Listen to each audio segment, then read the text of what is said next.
Hello, and welcome to Two Pews in a Pod. Join us as we explore faith in a modern world at Evangelical Lutheran Church in Frederick, Maryland. Now, here is your host, Pastor Paul Baglios.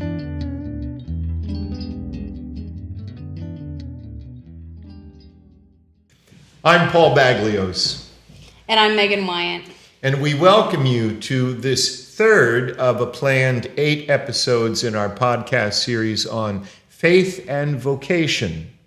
Today, we'll be talking about faith and the vocation of the healing arts, the medical profession. And we are lucky today to have 2 members from Evangelical Lutheran Church with us. We have Nancy Fowler and Jackie Henderson Bailey. And we're excited to hear about how their faith and their work and their vocation is linked. So if you want to tell us more about that. Yeah, tell us. Go for it, Tell Nancy. us first, what are the things that you've done in healthcare professionally, current or past? Okay, well, I started my career as a labor and delivery nurse, which I totally enjoyed, and then became a childbirth instructor for over 10 years, and was fortunate enough to be with friends and most of my grandchildren when they were born. So that has been a very awesome experience. Mm-hmm. But then I moved to mental health from there, and I spent 33 years working with teenagers in either inpatient settings or residential settings, which was quite a challenging career, but I really enjoyed what I'll say the suppleness of youth. I always thought that you might not see an immediate change, but hopeful that the seeds that we planted would take root eventually, that they were able to look back on different experiences. But anyway, after that, or during those years, I also got certified as a parish nurse and also as a holistic nurse, and both of those went together. Part of the certification process, I needed to have a sponsor. And so Pastor Fogarty, way back, sponsored me in the parish nurse program.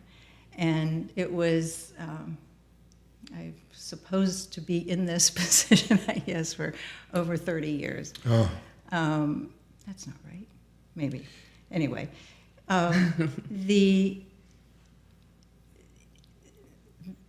that position as a parish nurse was really a way to bring faith and medicine and non-invasive nursing together. Mm-hmm. So I have enjoyed that role, and through the years I have done different things with that within the church. So. Well, and I will say on behalf of the congregation, but also speaking personally, thank you for serving as our parish nurse. Yes. In the few years that I've served here among the people of Evangelical Lutheran Church, there have been a number of occasions that I have been very grateful to be able to call upon you in care of people here. Thank you.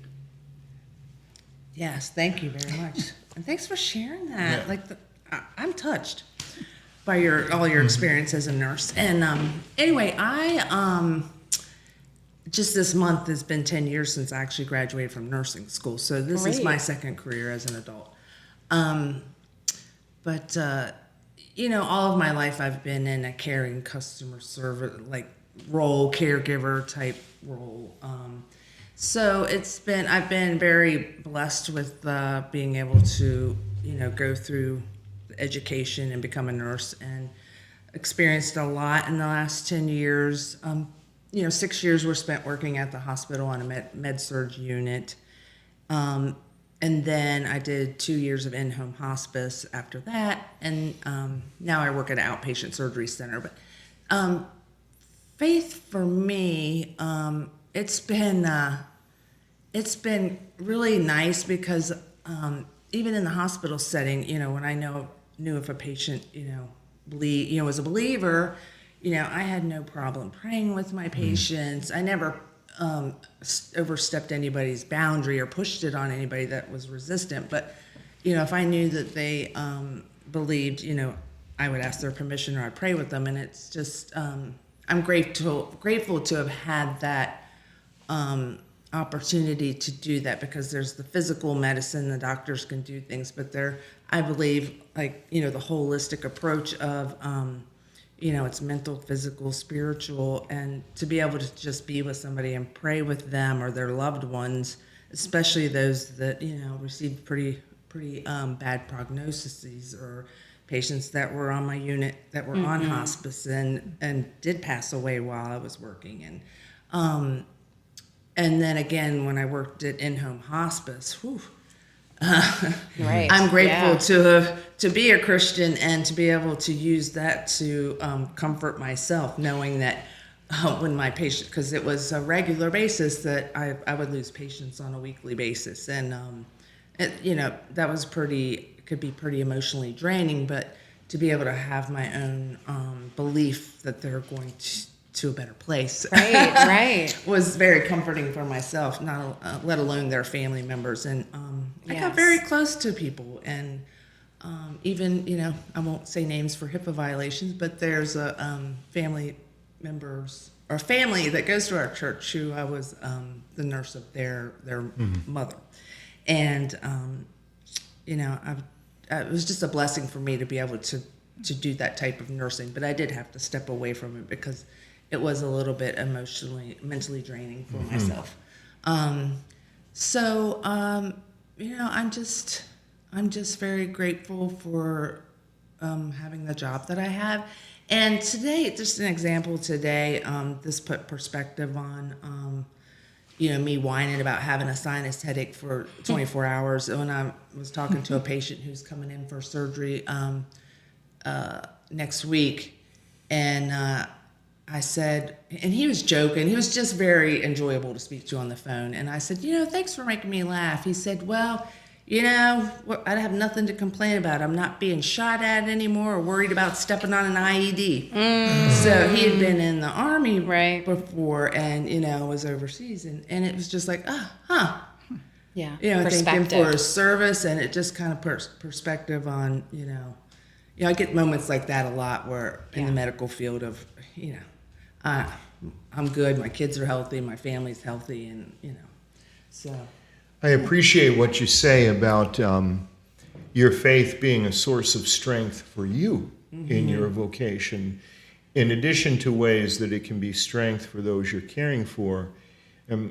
All of us at this table know it can be very hard to step beside a person whose suffering is enormous. Yes. And to go in and be able to share that space with them, share the weight with them, be companion to them. And I'll mention too, you spoke of praying at times with those you're caring for. Whenever I've been in a hospital room or a nursing home room, if I've been beside someone in a bed in a hospice facility, whenever there have been other staff present, I always invite them to be in prayer with us, and generally will ask their name. And as we're praying for the person we're caring for, I will also say the name or the names of any staff who are in the room at the moment. That's wonderful. Yeah, very nice. Reflect with us, Nancy, if you can. I know you can, but I'm wondering, because I know you've thought about the question that we spoke about when we were scheduling this time to record, how your faith has informed the work that you have done or the work that you look back upon doing. Go ahead. I found that to be a very deep question.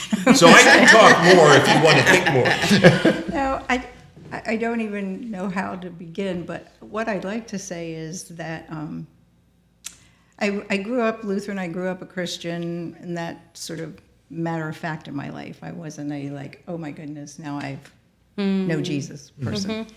And And when I went to nursing school, I was very fortunate to have a good friend who was also Lutheran. And I think because of our relationship, we supported each other through, she had many traumas in her life during those years.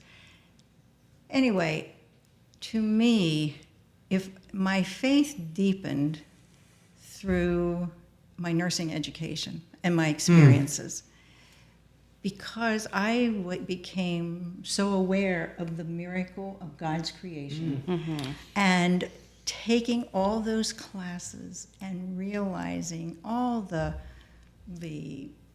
checks and balances that go on within the human body, only God could have done such a thing. And it just has always, it just had a very powerful part in my life. And I always was holistically thinking because of the body and the mind and that. And so it was just a natural course then to go on to do the other things. But I know that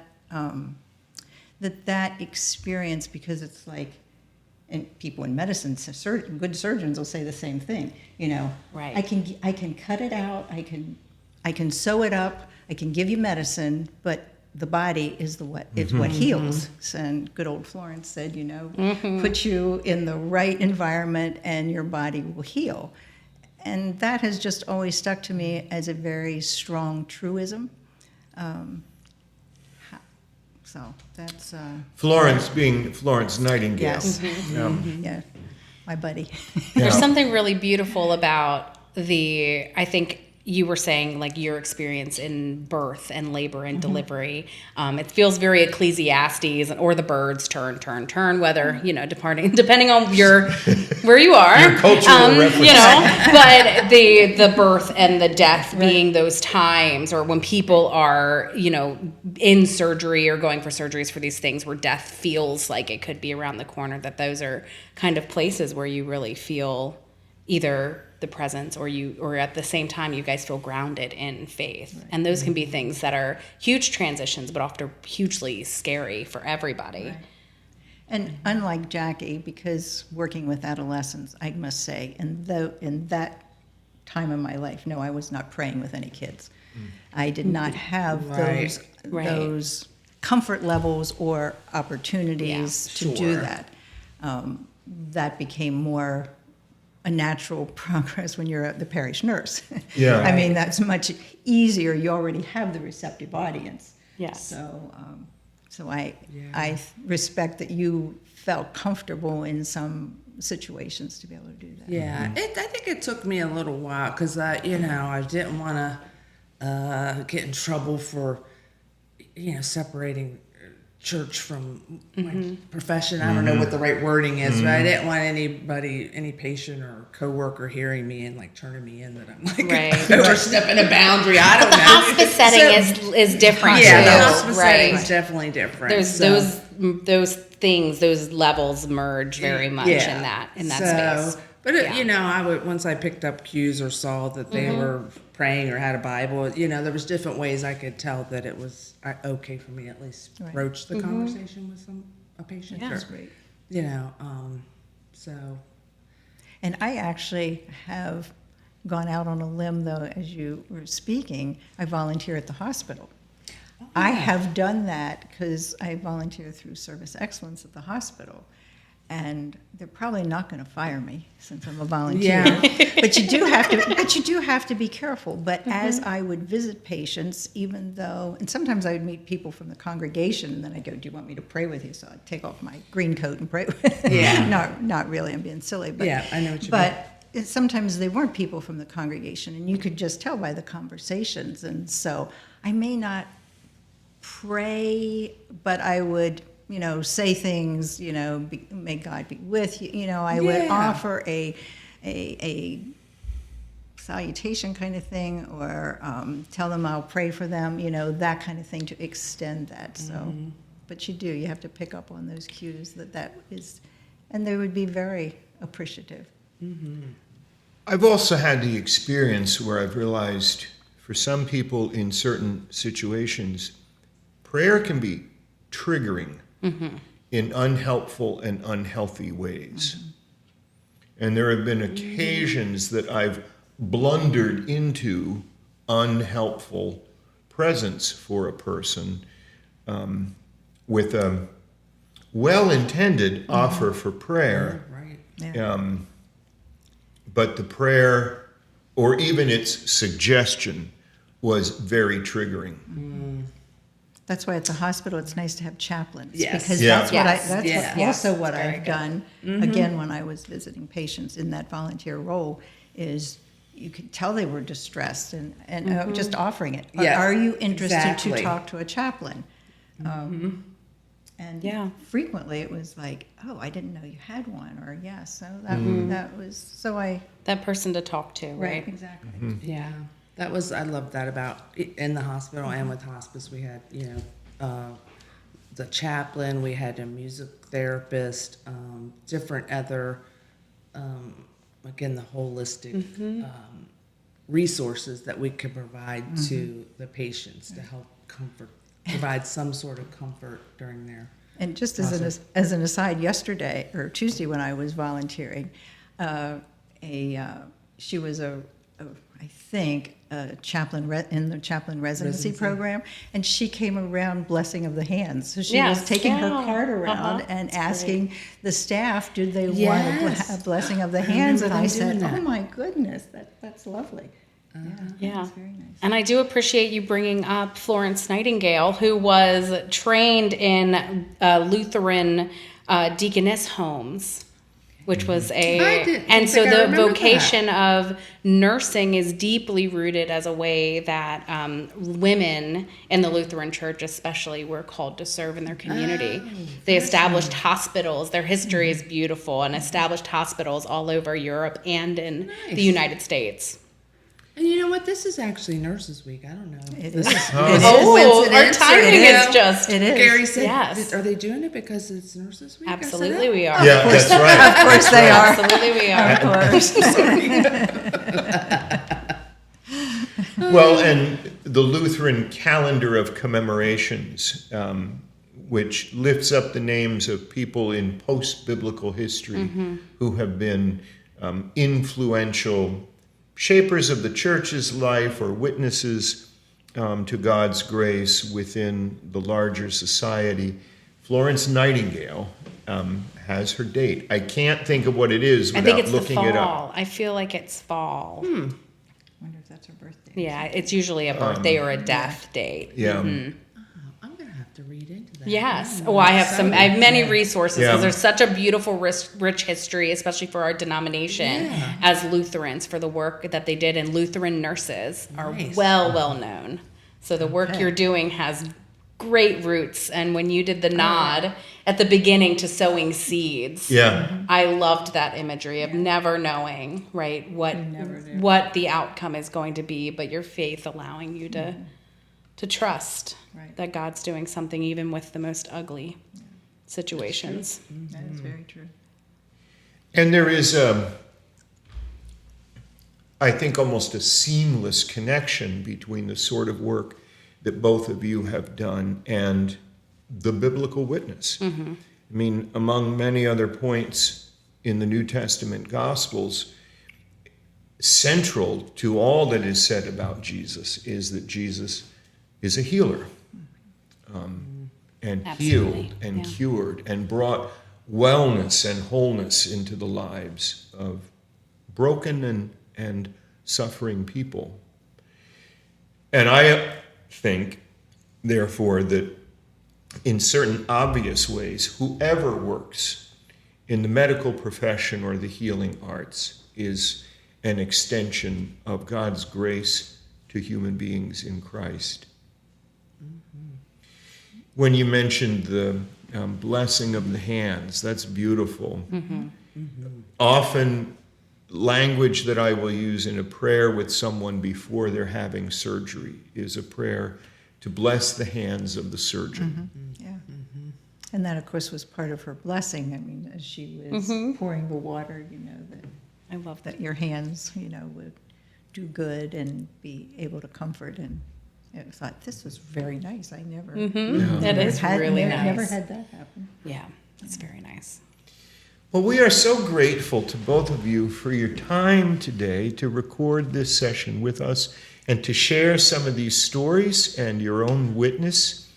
We hope that those of you who have watched or listened will be appreciative of this episode, and perhaps when you next have opportunity to express your appreciation to Jackie and to Nancy. We're so grateful to both of you. Yeah, thank My you. pleasure. Thank you. This is great. This is This great. is really Thank great. you. Thank you for hearing or watching this episode of our ELC podcast, Two Pews in a Pod. I'm Paul Baglios. I'm Jackie Henderson Bailey. I'm Nancy Fowler. And I'm Megan Wyatt. This has been Two Pews in a Pod, a podcast hosted by the lead pastor of Evangelical Lutheran Church in Frederick, Maryland. Thank you for listening, and we'll see you next time.